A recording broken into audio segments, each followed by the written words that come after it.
Welcome to Integrated Math 1 with Mr. Guest and Mr. Plank. I'm running this video on Mr. Plank. We have 4 videos for you in this series as a replacement to the traditional parent night.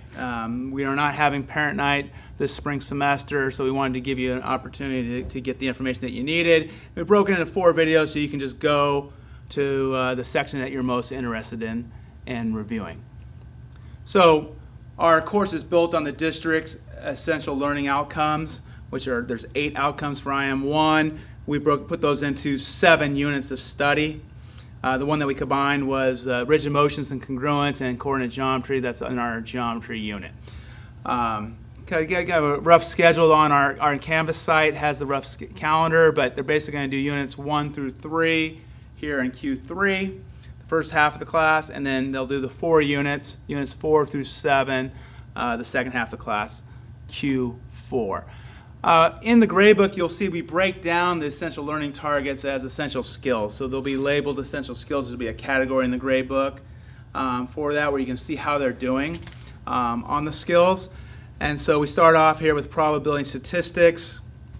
And we also have solving 3-step equations. So we're doing those like right away here as we begin the class. The 3-step equations is kind of something they should have had when they walked in the door, but we know a lot of students need a little more work on solving algebraic equations, so that's why we have this skill here. Probability and statistics, they may or may not have seen that in middle school. Sometimes middle school teachers cut that section if they ran out of time, but a lot of times they have seen some of that material before, and so they'll be learning at a higher level. We have characteristics of graphs, and then we have patterns and sequences, so we'll be looking at mostly arithmetic and geometric sequences in this course. And then essential skill 5 and 6. 5 is on linear and exponential functions, which is probably the most challenging part of the course. And then modeling functions using linear regression. So those 6 skills will be tracked in the gradebook for Q3. Q4 gradebook will have a new set of skills, 7 through 12, that they'll go through as well, and we'll be tracking those in the gradebook. So it's a good way for you to help you monitor how your teen is doing with the material.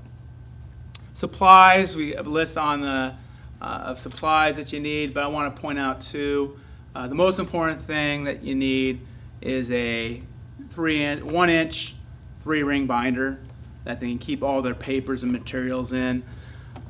We don't have a traditional textbook in this class, so we provide a lot of handouts, and a lot of the notes become basically your traditional textbook. So it has to be organized in a math binder. We tried folders. We had students try folders in the past. It just doesn't work well. A 3-ring binder dedicated just for their math class would be great. And then we encourage everyone to have a basic scientific calculator. It doesn't have to be real expensive. They sell them for $5 to $10. You can get a basic scientific calculator. Again, in the classroom, we know that you have the calculator on your phone, but we don't have phones in the classroom, so it's great if they can just have a traditional handheld scientific calculator. That's not required. It's a nice to have if you can do it.